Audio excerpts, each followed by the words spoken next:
Okay, so we're straight into episode 3 of season 2. This one is entitled Blood. So, Brian, in the whole X-Files mythos, how does this one land? I don't really hear many people talking about it, but I don't think it's one that people kind of bring up in conversations when you're talking about bad episodes. So I think it tends to sit in the average category. But I actually, watching this back this time, I actually think there's a lot here to enjoy, to digest, I think. Mm-hmm. Okay, so let's just dive straight into it. So we open up in a postal centre, and a man's typing away into a computer, and he cuts himself, and he kind of has a little bit of freak out looking at his blood. As it happens, his boss comes over to put a little bit of salt in the wound and tell him that he is losing his job. But he can finish out to the end of the week. The final insult. You can stay with us till the end of the week if you like, you know.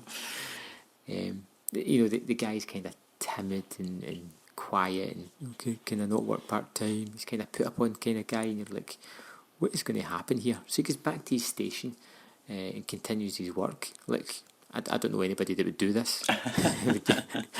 But that says a lot about his character, though, doesn't it? It's like, yes, from the moment we see him. I mean, because before we get his name from the guy, I literally wrote sad sack postal worker crunching numbers, and it's just that kind of sums him up beautifully. Really, he is put upon, and you get the sense he's someone who lets people just walk all over him. Yeah, I did not think he was going to be a big part of this episode. I thought he was going to be there at the start and then gone. Really? Even though it's Sanderson, even though it's the guy from Blade Runner. Yep, even though. Wow. Did you even recognise him as the guy from Blade Runner? Yeah, the eye guy. Yeah. Yeah. Wow. Yeah, but I still thought, look, he's here, he's out. But no, so he sits back down at his little computer and he's punching in the postal codes. And then the computer comes to life and says, kill them. Kill them all.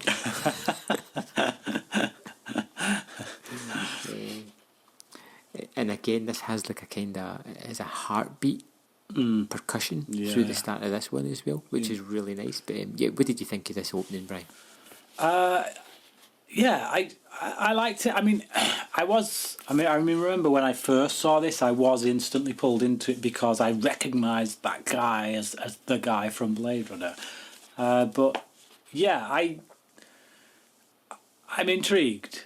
Maybe not as much as some, you know. Like when I think about episode openers that have really intrigued me, I think the one that stands out for me is Ice. Just because it was a complete mystery, you know, the way those two guys end up putting the guns to their own heads and it was just like, you start that and you're like, what is this about? I don't kind of get that here, but I think I get the fear when when we see those signs that they kill them all. I get the fear that this is going to be a Ghost in the Machine episode, but I'm open enough to think, you know what? Let's see where it goes. I'm intrigued. Yeah, I was a little bit torn whether it was going to be like a Ghost in the Machine or whether it was going to be just a straight psychopathic break. And the guy, I wasn't sure if this was actually happening or if it's all in his head. Yeah. So I wasn't really too sure where it was going. This is an episode I've seen all of season 2 when I watched it way back. I remembered nothing about this episode at all. So after that kind of kill 'em all, we get the theme, and then we're into the Civil Centre of Franklin, Pennsylvania, an elevator which is packed. We're into another intro. That's the thing. Yeah, and it's like this feels like, hang about, we've just had the intro. How come we're having another one? Doesn't it? This feels like the opening tease that we normally get. So it's bizarre that we get another just after the credits. But I think it's because that first one's you're a little bit unsure as to what it is. By showing you this second thing saying kill 'em all, it kind of goes like, okay, it's into machinery of some sort. Because you've got like the man in the back of the elevator who just seems to be sweating quite a lot, and then the elevator sort of panel starts to say things like there's no air, you can't breathe. It's just funny how it jumps from no air, can't breathe, to kill them all. It's like, just wait 2 minutes and the lift will open. Yeah, it's great. And then the doors open, or it goes to open, and it's just a crime scene. Mulder has been asked to profile the killer, even though the killer is dead, and they just want to find out what made this guy snap, why he did it. And Mulder just kind of looks around the crime scene, questions the lift screen, has it been tampered with or anything like that. And then the cop, who I'm going to call Mr. Exposition, starts to spout out about all this information about the town, how there'd hardly be any murders in it, and yet in the past so many months there has been an exorbitant amount. I like this guy, actually, as a character. Yeah, but again, it's another one I'm like, he's just in it for this scene. And he turns out to be all the way through the episode. Mulder goes out to see the killer and notices a substance in his fingers. He kind of bags it, and yeah, that's kind of this scene. What did you make of this one, Brian? Yeah, because it does fire a lot of information at you, I suppose. It does. It's very information heavy, isn't it? But I think the fact that we do see this crime scene instantly after the guy has seen the sign on the lift, kind of, if you're really thinking about it, in your head you make the connection, you think, well, hang on, the guy at the beginning, we didn't see him kill anyone. So But obviously he did. Yeah. Well, in my head I just think, so what's happened to him? Where's he gone? Where's that going to fit into all this? It kind of is his story, really, isn't it? That as a guest character. Yeah. But yeah, I love the way that the copper, the town copper, the sheriff guy, says to Mulder that this is way over our heads, and it's just like they call the FBI.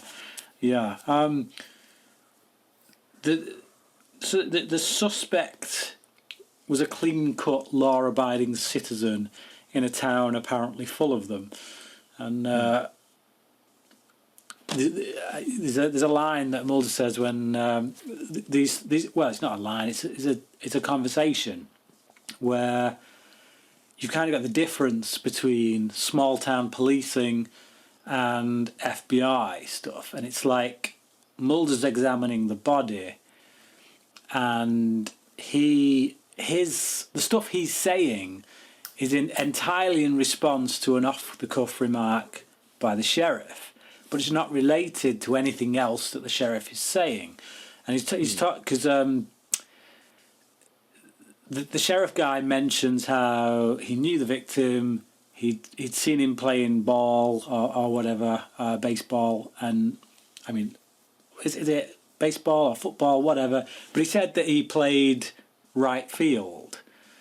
Yeah, baseball. Right, okay. And then Mulder just picks up on that, and he's like, what's wrong with right field? I played right field. But it's like everything that this sheriff guy says is all about the shock, the horror of having this incident happen in his small town. And then everything Mulder says in response to that is just kind of focusing on this one point about right field, and it kind of shows the way in which actually Mulder deals with this stuff so often. The most memorable thing out of this situation is a random comment about baseball that this guy's made, whereas to this guy, the most shocking thing is the thing that should be most shocking, is the dead bodies on the floor. Mm-hmm. Yeah. So after this scene, we jump into the ATM, and Edward is trying to withdraw cash. A little girl's having a nosebleed, and he's kind of put off by this a little bit. And the ATM tells Ed to take the security guard's gun and kill them all. Yep. Again, we're ready to kill them all. And this, on hindsight, there's something here I don't like. It's the fact that he says that, take the security guard's gun and kill them all. Is, it's actually directing them to the guard that's behind them that he hasn't noticed as yet, of what we see. Mm-hmm.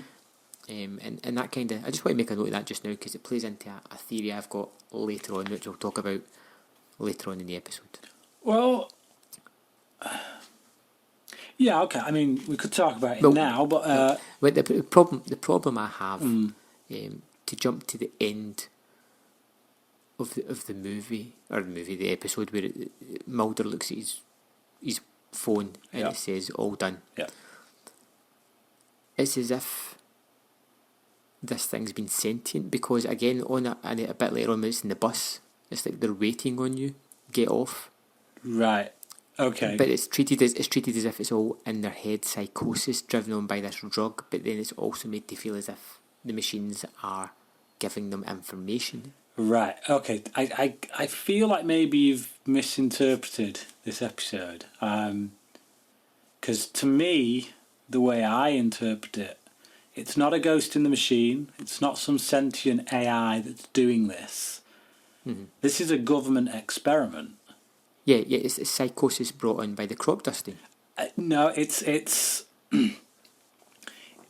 there is psychosis at work brought on by the crop dusting, but those messages are appearing. They're not just things that are in their head. No, I never picked up on Right. that. I picked it up as in their head. No, because the way I see it, some government organisation is literally using this as a testing ground to see what they can get these people to do, to see if they can make them into killers. And the way I see it, they've got these subjects, and somebody somewhere is literally feeding them messages to see, because that's the only explanation to me for the message that Mulder sees. I mean, I know Mulder gets like full on crop dusted, doesn't he? Yeah. But it's like, why would they send him a message to say put him on the case? And then the thing I'm laughing at there is the fact that the girl that goes to the garage to see about her car, Yeah. and it comes up on the automated tester, that's not really connected to anything other than the car. So I'm trying to see how somebody could send a message through that, and the fact that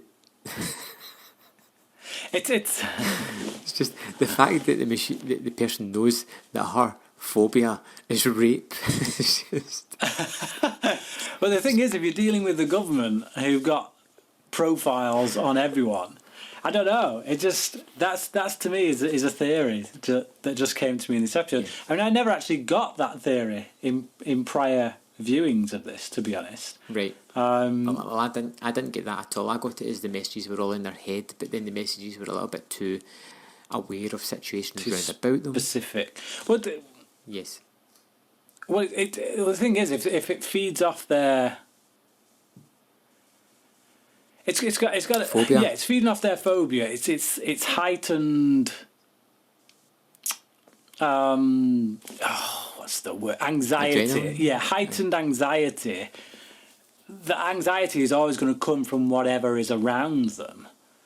Why does it not? What's Mulder's phobia? Why even send him a message? Mulders Phobia is exactly the very thing I've just spelled out to you. Mulders Phobia is that the government is all, there's a big conspiracy, basically. So to me, I think that feeds into his phobia, because it gets him thinking along the lines that I just thought, where you're then in a position where you're thinking, actually, so what is it? Is it a government testing ground? Has this all been orchestrated, or is this? Am I literally just seeing this? Is this just the crop dusting and nothing more? Right. I feel as if we need to move on from here, because we're getting hung up a wee bit too early in the episode. Yeah, I think we've got more to get to. And if you're listening to this and you have a point of view, contact us on Twitter or any of our social media. It's in the comment box in this episode. So we'll move on to Mulder doing a voiceover summary of the case, and he sets them down as spree killers, and they're all kind of average guys. And this is 10 minutes into the episode, and it's the first time we get to see Scully. And it's just for like a brief moment. I knew you were going to get to this. This is the pattern. This is like the litmus test. When I'm watching these episodes now, I'm like, how much is Scully in this episode? And if she doesn't do a great deal in these episodes, I know that when we get to record the podcast, it ain't going to be one that Graham likes all that much. It just seems such a strange. I mean, they've pretty much just sidelined this character. You've got the first season. It's about this great partnership. Even in the first episode, they paint how much they need each other. Get them back together as soon as possible. They can't, though. They can't. They can't at this point. You know why this is, don't you? You know why this is playing out the way it is. No. Gillian Anderson is pregnant as... She's like, they do everything to hide it. You look at the clothes she's wearing. She's got the baggiest clothes you've ever seen an FBI agent wearing in their life. Just literally, she is this close to giving birth in all these scenes. And in 2 episodes from now, you are going to see a scene with her pregnant belly because they use it. And then after that, Mulder and Scully are going to be back together again the way you want them to be. But literally, the opening... I mean, Fox Studios didn't even want Gillian Anderson back because of this pregnancy.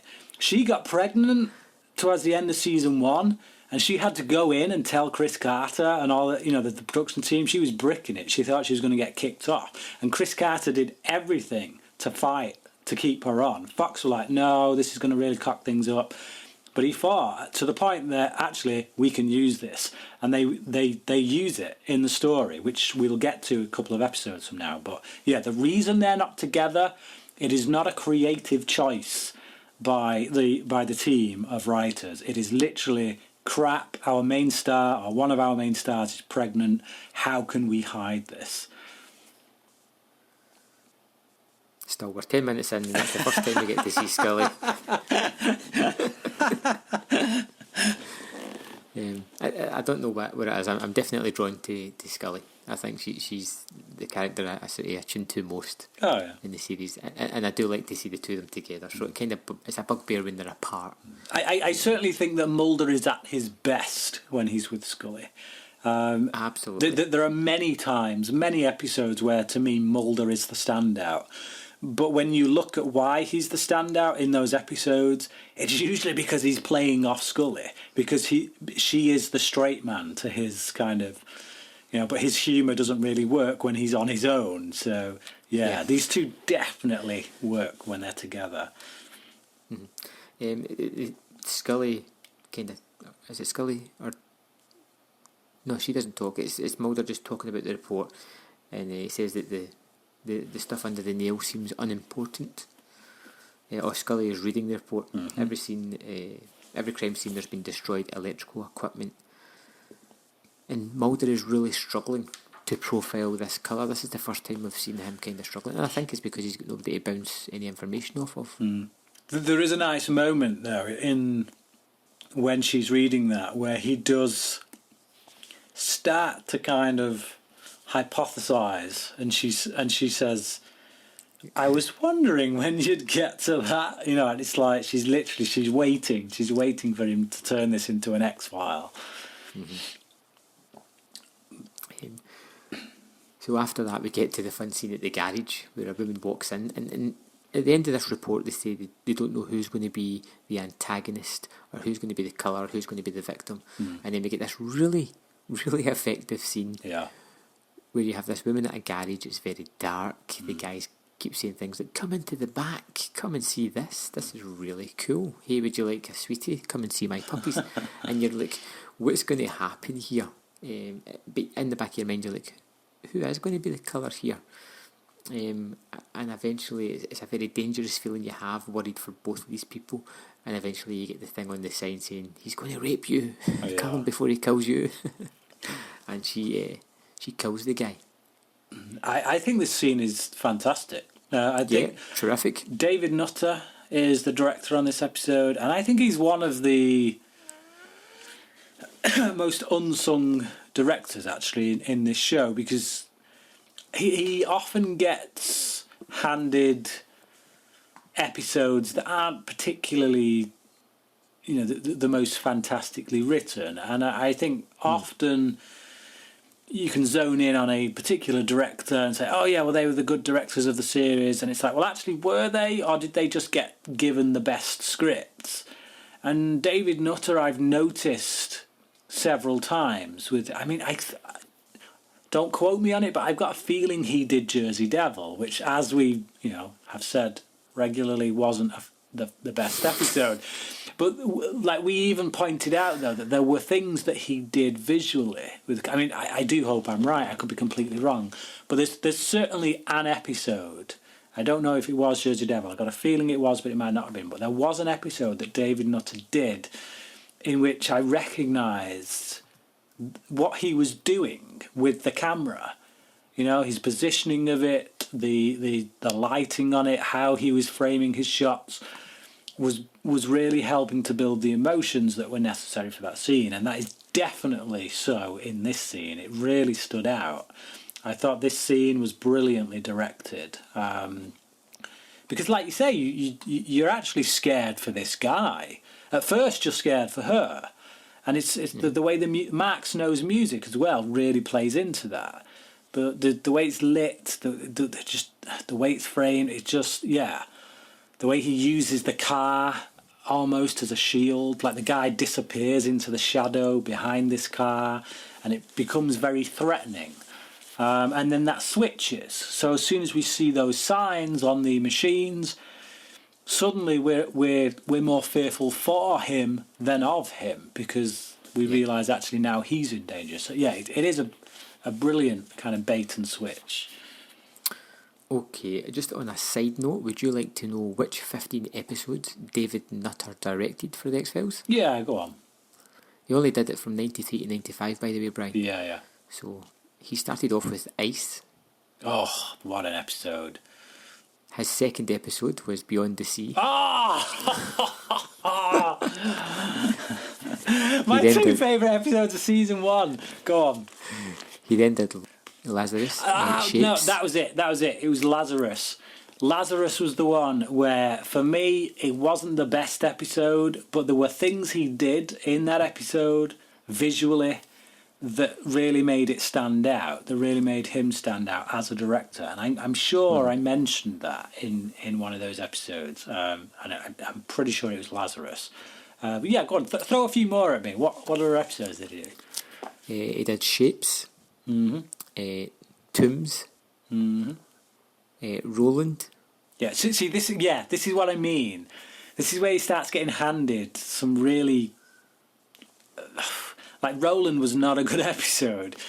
Is he to blame for that, or is that the script? No, Tracy is. Tracy's to blame for that. That's, that episode got well and truly traced. But, yeah, go on. Fire a few more. Little Green Men. Okay. Blood. And then we're getting to ones that I've not seen, which is 3. Firewalker. Oh. Irresistible. Oh, okay.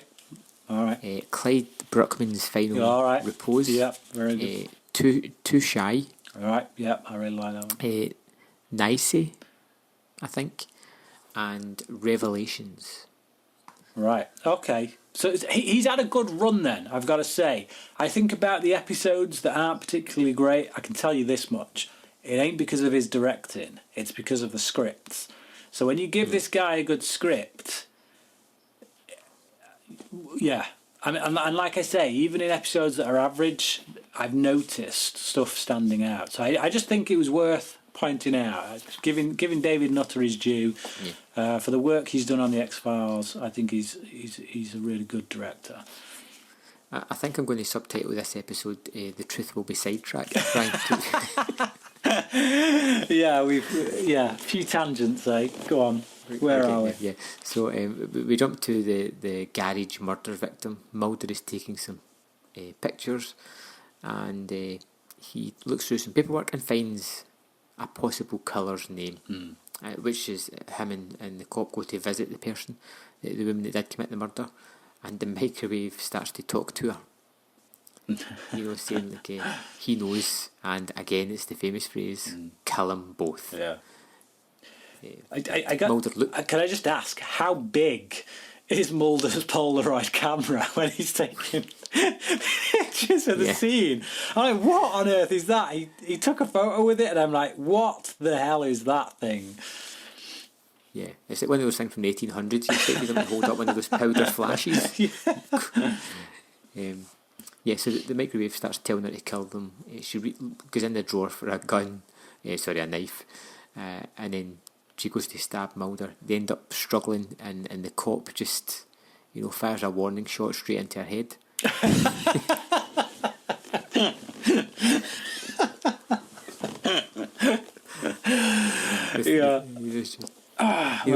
Taking no chances with this housewife.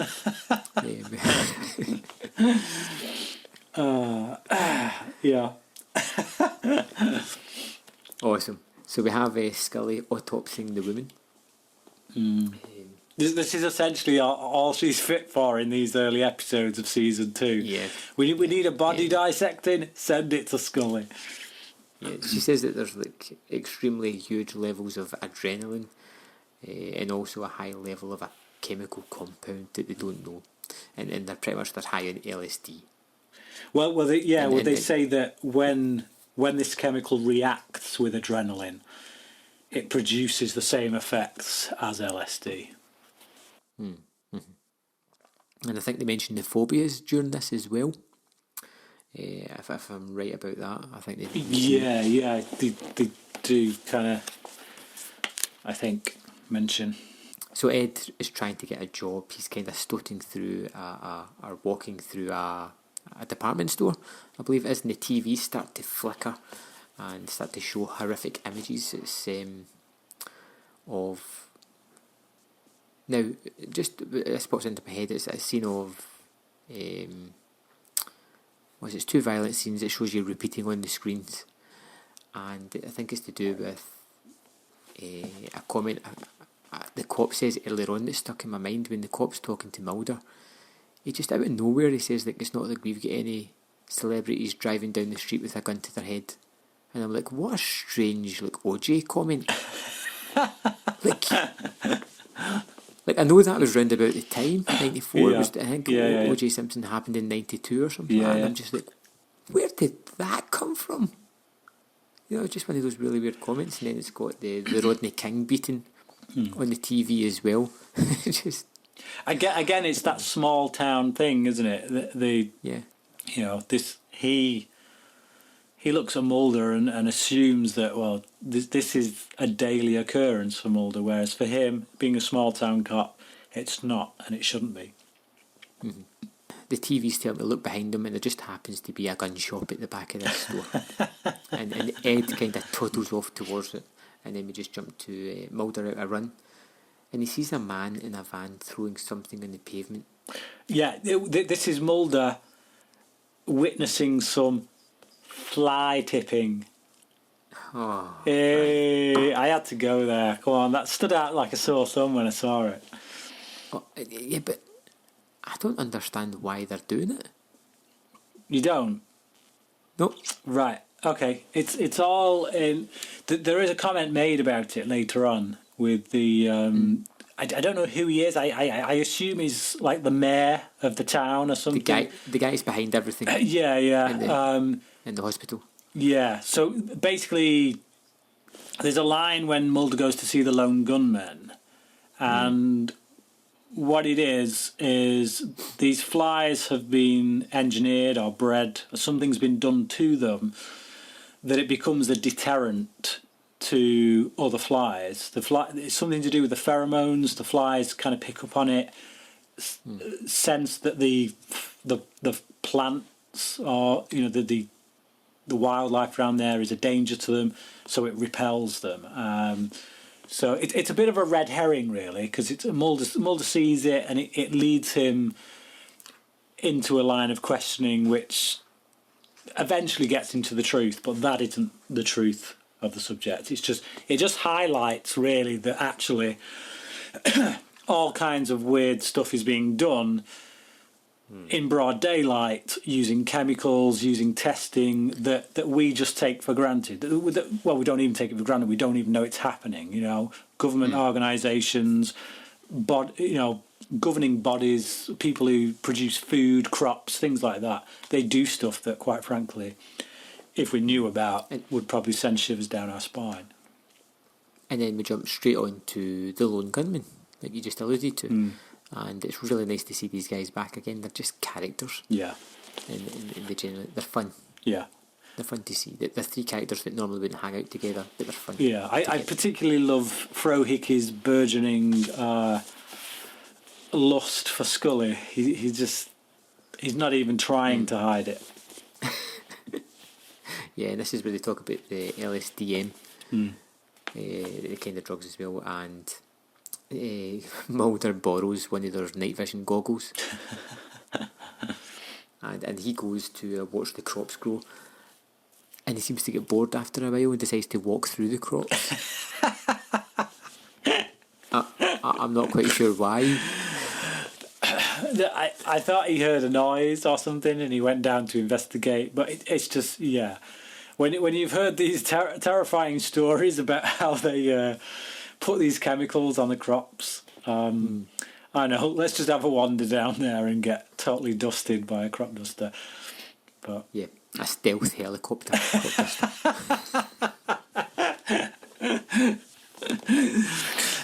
It's just, I mean, it is worth pointing out they're doing this at night, which is, that does crop up later because this is something they want to hide. They don't want to, I don't know why people wouldn't hear this in the dead of night with crop dusters going overhead.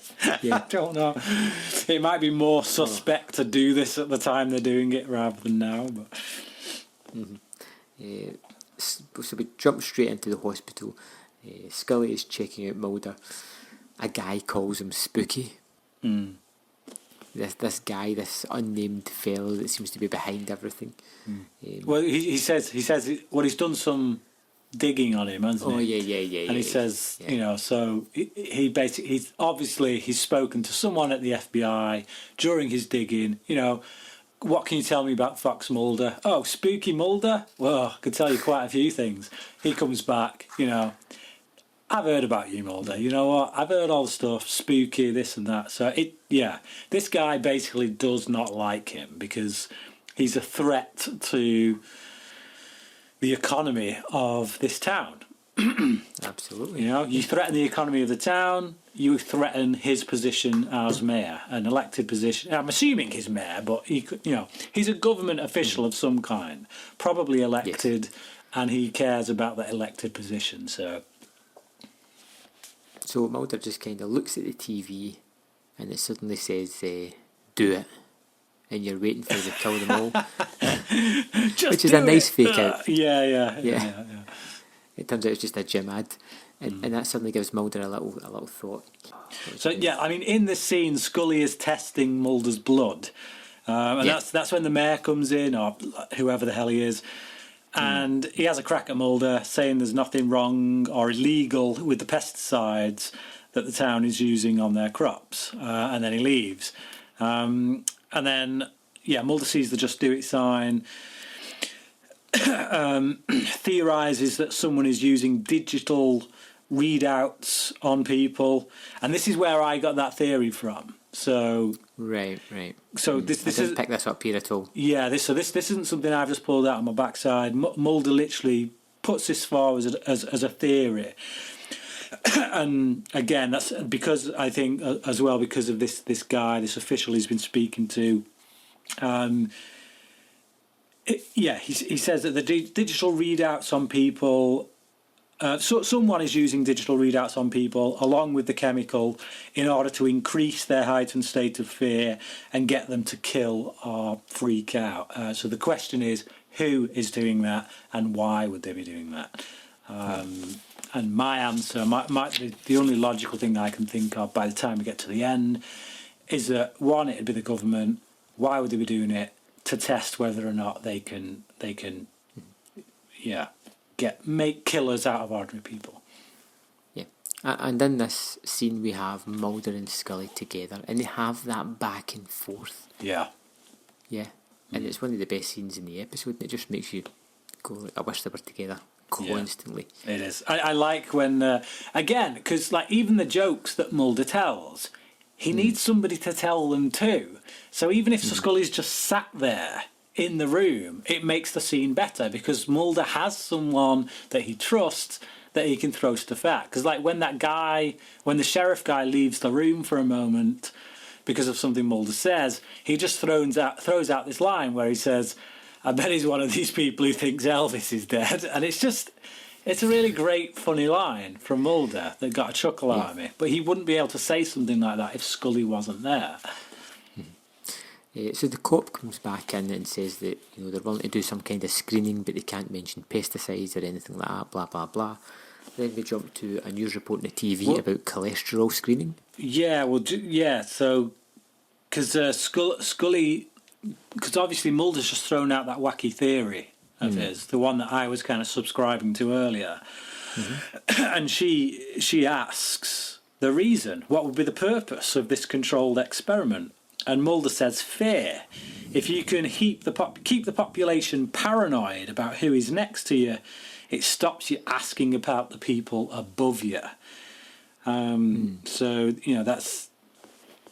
Again, it's something that at this stage can be quite a wacky theory from Mulder. But when we get much later on in the series, some of the directions that the series goes in, you could very easily think that actually...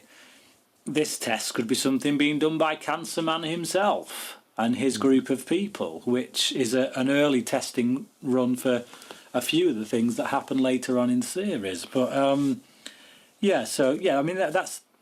Again, I've got the benefit of having seen the whole show, that I start to feed stuff in. But it is there in this episode if you pay attention to the dialogue. So like I said, we get the news report about cholesterol screening, which seems like one of the worst excuses ever. So I'm assuming that's why that's how they're getting everybody in to get tested. Yeah. So Ed's watching TV and he gets a little bit squeamish at blood. And it's obvious that he's bought a gun that's there in the case, and the door buzzer gets pressed repeatedly by the most annoying postal service. But the thing is she actually pressing that, or is that she's pressed it a few times and then that's all he's hearing in his head? Is that the psychosis, or is that... Because if that's her, I'm sorry, but I would be opening that door and freaking out, psychosis or not. I'll tell you what Ed does. He strokes that gun. And then his watch alarm goes off and he looks at it and the little screen says, kill. Yeah. And then we jump to police headquarters. Yeah. And the cop gives Mulder a very manageable list of 25 names of people who haven't turned up for this test. Yeah, it's a small town, man. It's a small town.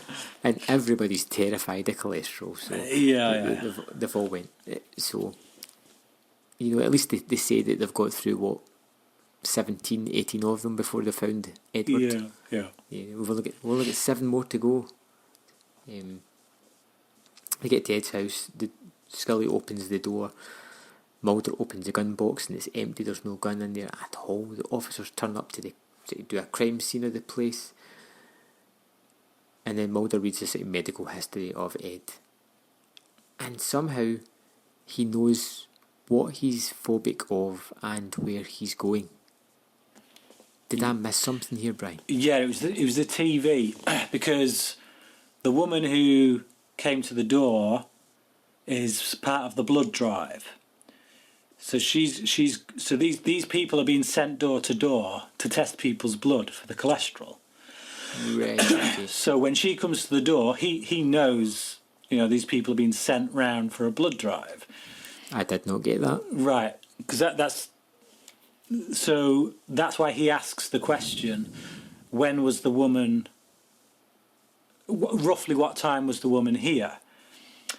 So they give him a rough time, and because Ed's watch is smashed, because he freaked out, didn't he? Because that's the thing that triggers him. Mulder sees the smashed watch. He's like, okay, the watch is smashed. Clearly he's freaked out. That's the time at which it was smashed. What time did the woman come? The blood drive woman? Oh, such and such. Well, that's the time that he smashed his watch. So clearly this woman being at the door has freaked him out. So it's a tenuous link, but it is there. So Mulder assumes that, okay, maybe this guy's fear is blood. Right, but how does he know where he's going? Well, I think because this guy has a gun and he's clearly about to go on a bit of a spree, he's going to kill the people who make the blood drive. It doesn't make much sense because, let's face it, a guy who's afraid of blood... Like, a woman who's afraid of rape can conquer that fear by killing the guy she believes is going to rape her. A guy who is afraid of being trapped in this lift, of having no air, can combat that by making sure he's the only person who's getting to the air supply. A guy who's afraid of blood, I'm not sure how he's going to conquer his fear by creating a bloody mess at the blood drive. But I just assume that Mulder thinks, you know what, this guy's got a bee in his bonnet. He's going nuts. He's angry at the people who caused him to freak out. And can we please move on to the next scene because I've got nothing left. Yeah. So we go to the hospital. Ed has got on a bus. He gets a little note on the screen saying they're waiting, and he gets off early. The bus pulls up. Mulder jumps on, checks it all, notices that Ed's not there, and the driver says that he was last seen heading towards the college. And then we have the college drive. Ed heads towards the clock tower. Yeah. The police arrive at the scene along with Scully and Mulder. Ed loads the gun, takes aim, and starts to shoot. Mulder rushes up after he drops the bullets. And then Mulder starts to rush up the staircase to get to him. And then falls. Yeah, just so he can produce a little bit of blood on his hand, because we conveniently need that just at the end so we can have a final freak out. Yeah, it's a nice contrivance. Mulder pulls a gun on Ed. Ed doesn't seem to want to get hurt, but doesn't want to put the gun down, but it's kind of demanding that Mulder makes him put the gun down. Yeah, I think this guy just wants to die, to be honest. He wants to be taken out in a blaze of glory. It doesn't make much sense from a... I don't know. This guy's just basically flipped out, and he's a walking... Well, actually, you know what? I think we're being unfair, and I think we're probably not read into this what we should have read into it, which is something we pointed out right at the beginning. Because this guy isn't just scared of blood, is he? We both pointed out at the beginning that this guy is trodden upon. He's the kind of guy who has let people walk all over him throughout his life. And I just think that these two things have converged. And now he wants to get taken out, basically. And he wants to do it in a way that tells the world, I ain't taking this crap anymore. So I think a lot of different fears, a lot of phobias, a lot of things are tied up in this guy's psychosis that have kind of come to the fore. So it's not just about the blood here, I don't think. It's also about telling the world that I don't want to be trodden on anymore.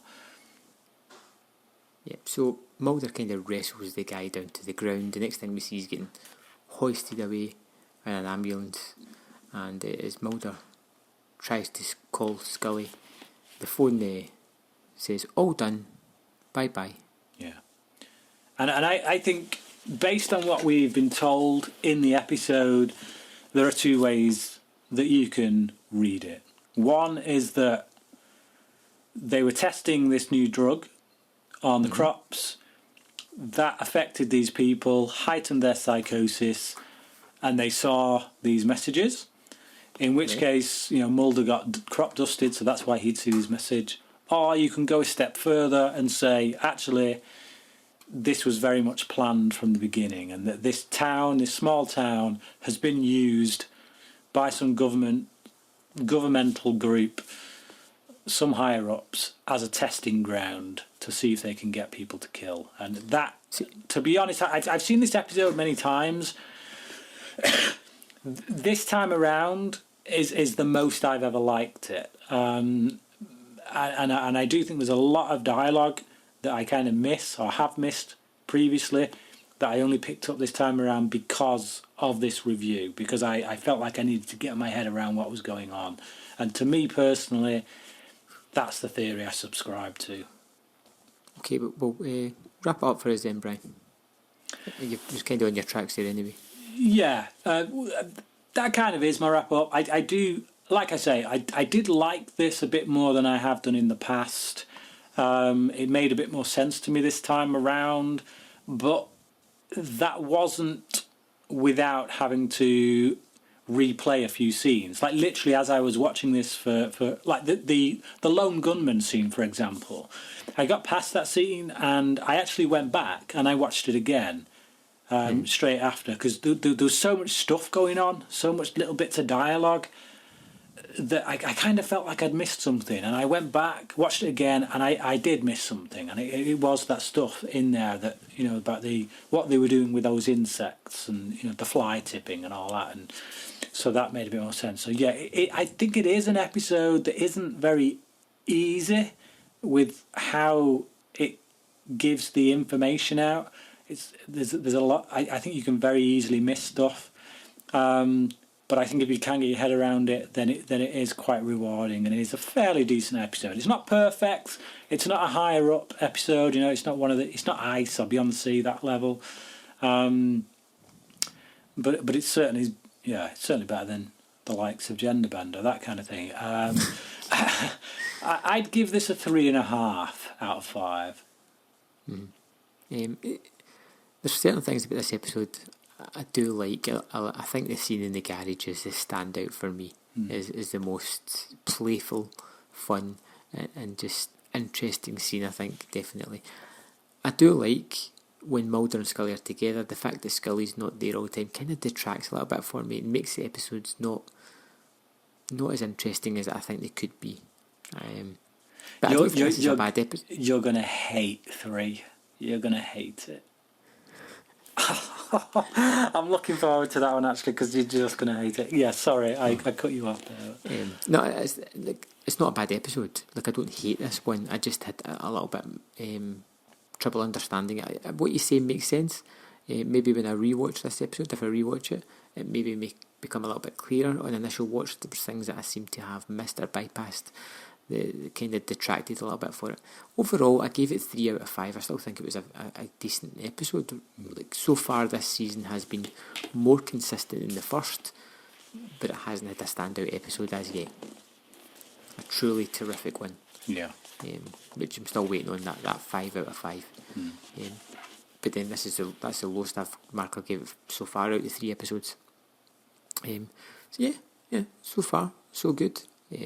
Please come back, Scully. We miss you. So Brian, tell us a little bit about the next episode, 4, number 4, Sleepless. Well, we've got Tony Todd. He's the villain of the week. Candyman. Yes. Yep. And does he have the bees in the hook? He does not, but he does have a very interesting power.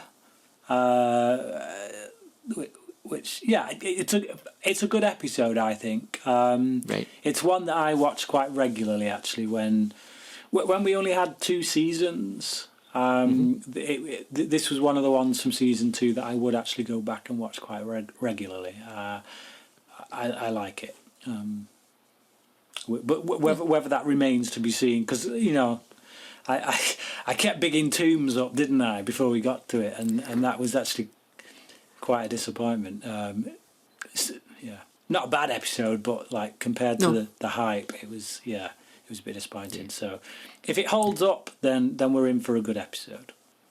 Excellent. Well, I'm looking forward to it already. Let's hope it continues this run of fairly decent episodes. It'd be nice to get a standout pretty soon, I think. Hopefully, anyway. So that's it. Next episode will be Sleepless, is it? Yep. Sleepless. Yeah. So we'll see you next time on the X-Files Revisited.